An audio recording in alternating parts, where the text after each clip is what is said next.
Punjabi union ਦੇ ਪ੍ਰਬੰਧ ਹੇਠ ਪੰਜਾਬ ਹਾਊਸ ਲਾਹੌਰ ਵਿੱਚ ਦੁੱਲਾ ਭੱਟੀ ਸ਼ਹੀਦੀ ਦਿਹਾੜ ਮਨਾਇਆ ਗਿਆ, ਜਿਹਦੇ ਵਿੱਚ ਲਾਹੌਰ ਦੇ ਨਾਮਵਰ ਖੋਜਕਾਰਾਂ, ਸਹਾਫੀਆਂ ਅਤੇ ਪੰਜਾਬੀ ਰਹਿਤਲ ਦਾ ਝੰਡਾ ਚੁੱਕਣੇ ਵਾਲੇ ਸੂਝਵਾਨਾਂ ਭਰਵੀਂ ਰਲਤ ਕੀਤੀ। ਇਸ ਮੌਕੇ ਤੇ ਮੁਕਰਰੀਨ ਨੇ ਦੁੱਲੇ ਭੱਟੀ ਦੀ ਮਜ਼ਾਹਮਤ ਨੂੰ ਆਪਣੇ ਅੱਖਰਾਂ ਰਾਹੀਂ ਖੁੱਲ੍ਹ ਕੇ ਸਰਾਹਿਆ। ਮੈਂ ਸਮਝਣਾ ਕਿ ਦੁੱਲਾ ਭੱਟੀ ਮੁਜ਼ਾਹਮਤ ਦਾ ਨਾਂ ਸੀ, ਜ਼ਬਰ ਦੇ ਖਿਲਾਫ, ਜ਼ੁਲਮ ਦੇ ਖਿਲਾਫ ਡਟ ਜਾਣ ਦਾ ਨਾਂ ਸੀ, ਨਾ ਇਨਸਾਫੀ ਦਾ ਮੁਕਾਬਲਾ ਕਰਨ ਦਾ ਨਾਂ ਸੀ। ਲਿਹਾਜ਼ਾ ਸਾਨੂੰ ਅੱਜ ਵੀ ਆਪਣੇ ਕਲਚਰ 'ਚ ਦੁੱਲਾ ਭੱਟੀ ਪੈਦਾ ਕਰਨ ਦੀ ਲੋੜ ਹੈ।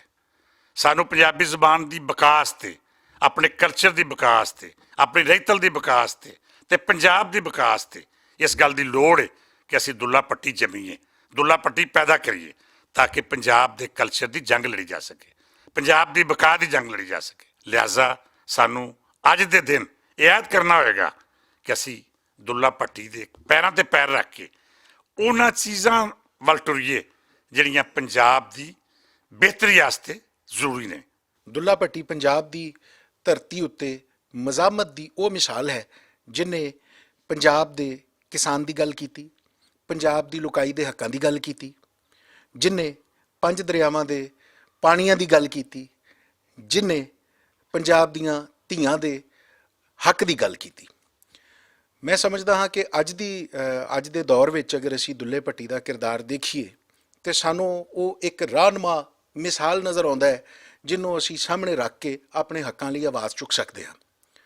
ਅੱਜ ਅਗਰ ਗੌਰ ਕਰੀਏ ਤਾਂ ਸਾਡੀ ਮਾਂ ਬੋਲੀ, ਸਾਡੀ ਸਕਾਫਤ ਨੂੰ, ਸਾਡੀ ਰਹਿਤਲ ਨੂੰ ਮਿਲਦੇ ਜੁਲਦੇ ਉਹੋ ਜਿਹੇ ਚੈਲੰਜ ਦਰਪੇਸ਼ ਨੇ ਜਿਹੜੇ ਦੁੱਲੇ ਦੇ ਦੌਰ 'ਚ ਸਨ। ਮੁਕਰਰੀਨ ਨੇ ਦੁੱਲੇ ਭੱਟੀ ਵਰਗੀ ਮਜ਼ਾਹਮਤ ਨੂੰ ਮੌਜੂਦਾ ਦੌਰ ਵਾਸਤੇ ਇਸ ਲਈ ਜ਼ਰੂਰੀ ਦੱਸਿਆ ਕਿਉਂਕਿ ਅੱਜ ਵੀ ਪੰਜਾਬ ਦੇ ਵਸਨੀਕਾਂ ਉੱਤੇ ਉਹੋ ਜਿਹੇ ਹੁਕਮਰਾਨ ਮੁਸੱਲਤ ਨੇ। ਅੱਜ ਅਸੀਂ ਦੁੱਲੇ ਭੱਟੀ ਦਾ ਸ਼ਹੀਦੀ ਦਿਹਾੜ ਮਨਾ ਰਹੇ ਹਾਂ। ਦੁੱਲਾ ਭੱਟੀ ਸਾਡੇ ਪੰਜਾਬ ਦੀ ਅਗਰ ਅਸੀਂ ਗੱਲ ਕਰਾਂਗੇ ਤਾਂ ਦੁੱਲੇ ਭੱਟੀ ਤੋਂ ਬਗੈਰ ਪੰਜਾਬ ਨਾਮੁਕੰਮਲ ਹੈ। ਮਜ਼ਾਹਮਤ ਦੀ ਲਾਮਤ ਸੀ।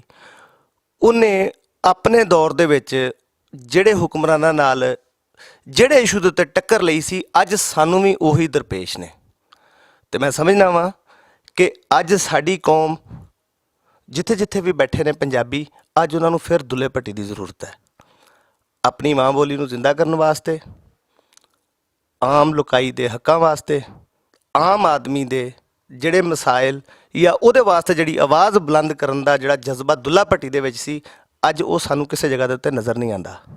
ਸਾਡੀ ਕੌਮ ਨੂੰ ਦੁੱਲਾ ਭੱਟੀ ਦੇ ਫਰਮੂਦਾਤ ਜਾਂ ਦੁੱਲਾ ਭੱਟੀ ਦਾ ਜਿਹੜਾ ਕਿਰਦਾਰ ਸੀਗਾ ਉਹਦੇ 'ਤੇ ਅਮਲ ਪੈਰਾ ਹੋਣ ਦੀ ਜ਼ਰੂਰਤ ਹੈ। ਨੀ ਦੁੱਲੇ ਨੀ ਸੁੰਦਰ ਮੁੰਦਰੀਏ ਨੀ ਤੇਰਾ ਕੌਣ ਵਿਚਾਲਾ, ਦੁੱਲਾ ਭੱਟੀ ਵਾਲਾ ਦੁੱਲੇ ਨੇ ਧੀ ਵਿਆਹੀ ਸ਼ੇਰ ਸ਼ੱਕਰ ਪਾਈ, ਕੁੜੀ ਦਾ ਸਾਲੂ ਪਾਟਾ ਕੁੜੀ ਦਾ ਜੀਵੇ ਚਾਚਾ, ਕੁੜੀ ਦੇ ਮਾਮੇ ਆਏ ਤੇ ਗਿਣ ਗਿਣ ਪੌਨੇ ਲਾਏ, ਇੱਕ ਪੌਨਾ ਖੁੱਸਿਆ ਤੇ ਜ਼ਿਮੀਂਦਾਰ ਰੁੱਸਿਆ। ਇਸ ਮੌਕੇ ਤੇ ਚੇਅਰਮੈਨ ਪੰਜਾਬੀ ਯੂਨੀਅਨ ਮੁਦੱਸਰ ਇਕਬਾਲ ਭੱਟ ਹੋਰਾਂ ਦਾ ਆਖਣਾ ਸੀ ਕਿ ਪੰਜਾਬੀ ਜ਼ਬਾਨ ਤੇ ਰਹਿਤਲ ਦੇ ਜ਼ਿਕਰ ਨੂੰ ਪੰਜਾਬੀ ਸੂਰਮਿਆਂ ਦੀਆਂ ਕਹਾਣੀਆਂ ਤੋਂ ਵੱਖ ਨਹੀਂ ਕੀਤਾ ਜਾ ਸਕਦਾ। ਪੰਜਾਬੀ ਬੋਲੀ ਵਾਸਤੇ, ਪੰਜਾਬੀ ਸਾਫਤ ਨੂੰ ਜ਼ਿੰਦਾ ਰੱਖਣ ਵਾਸਤੇ, ਪੰਜਾਬੀ ਕਲਚਰ ਦੇ ਅਯਾਜ਼ ਵਾਸਤੇ ਜਾਂ ਪੰਜਾਬੀ ਵਸੇਬ ਵਾਸਤੇ ਇਹ ਜ਼ਰੂਰੀ ਹੈ ਕਿ ਅਸੀਂ ਦੁੱਲੇ ਭੱਟੀ ਦੇ ਕਿਰਦਾਰ ਨੂੰ ਮੱਦੇ-ਨਜ਼ਰ ਰੱਖਦੇ ਹੋਇਆਂ ਇੱਕ ਐਸੀ ਜੰਗ ਸ਼ੁਰੂ ਕਰੀਏ ਜਿਹਦਾ ਇਖਤਾਮ ਫਤਹ ਹੋਵੇ, ਜਿਹਦਾ ਇਖਤਾਮ ਯਕੀਨੀ ਗੱਲ ਹੈ ਸਾਡੀ ਕਾਮਯਾਬੀ ਵੱਲ ਹੋਵੇ।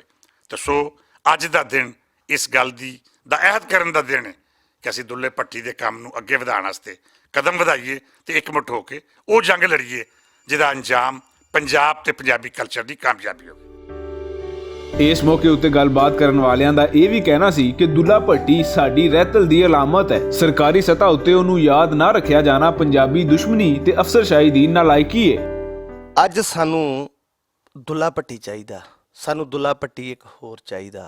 ਅੱਜ ਸਾਮਰਾਜ ਨਾਲ, ਮਾਂ ਬੋਲੀ ਦੇ ਦੁਸ਼ਮਣਾਂ ਨਾਲ ਔਰ ਜਿਹੜੇ ਲੋਕ ਪੰਜਾਬੀ ਨੂੰ ਥੱਲੇ ਸੁੱਟਣ ਦੀਆਂ ਗੱਲਾਂ ਕਰਦੇ ਨੇ ਉਹਨਾਂ ਦੇ ਨਾਲ ਲੜਨ ਵਾਸਤੇ। ਅਤੇ ਭੱਟ ਸਾਹਿਬ, ਮੈਂ ਸਮਝਦਾ ਵਾਂ ਸਾਡੇ ਕੋਲ ਤੁਹਾਡੀ ਸ਼ਕਲ ਦੇ ਵਿੱਚ ਦੁੱਲਾ ਭੱਟੀ ਬੈਠਾ ਹੋਇਆ।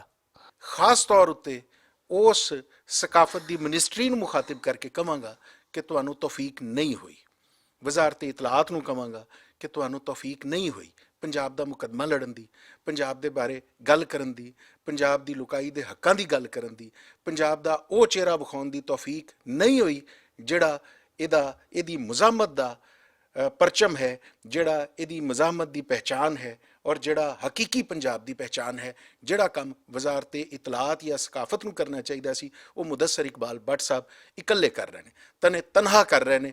ਇਹ ਅਸਲ ਪੰਜਾਬ ਇਹ ਨੇ ਔਰ ਅਸਲ ਪੰਜਾਬ ਹਾਊਸ ਇਹ ਵੇ।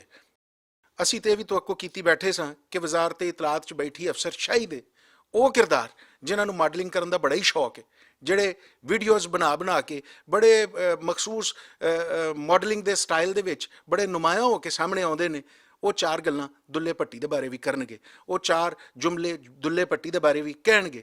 ਲੇਕਿਨ ਅਫਸੋਸ ਕਿ ਇਸ ਅਫਸਰਸ਼ਾਹੀ ਦੀ ਹਰ ਸ਼ਾਖ ਉੱਤੇ ਉੱਲੂ ਬੈਠਾ ਹੈ, ਨਾਲਾਇਕੀ ਦਾ ਉੱਲੂ, ਬੇਹਿੱਸੀ ਦਾ ਉੱਲੂ, ਆਪਣੀ ਰਹਿਤਲ ਤੋਂ ਨਾ ਆਸ਼ਨਾਈ ਦਾ ਉੱਲੂ। ਇਹ ਸਭ ਉੱਲੂ ਨੇ ਔਰ ਕੁਛ ਉੱਲੂ ਦੇ ਪੱਠੇ ਨੇ। ਦੁੱਲੇ ਭੱਟੀ ਦਾ ਸ਼ਹੀਦੀ ਦਿਹਾੜ ਹਰ ਸਾਲ ਆਉਂਦਾ ਹੈ, ਪਰ ਪੰਜਾਬ ਹਕੂਮਤ ਪੰਜਾਬ ਦੇ ਸਪੂਤ ਦੁੱਲੇ ਭੱਟੀ ਦੀ ਮਜ਼ਾਹਮਤ ਬਿਆਨ ਕਰਨ ਤੋਂ ਇੰਜ ਮੂੰਹ ਫੇਰ ਲੈਂਦੀ ਏ ਜਿਵੇਂ ਬਾਦਸ਼ਾਹ ਅਕਬਰ ਨਾਲ ਇਹਨਾਂ ਦੀ ਗੂੜੀ ਰਿਸ਼ਤੇਦਾਰੀ ਸੀ।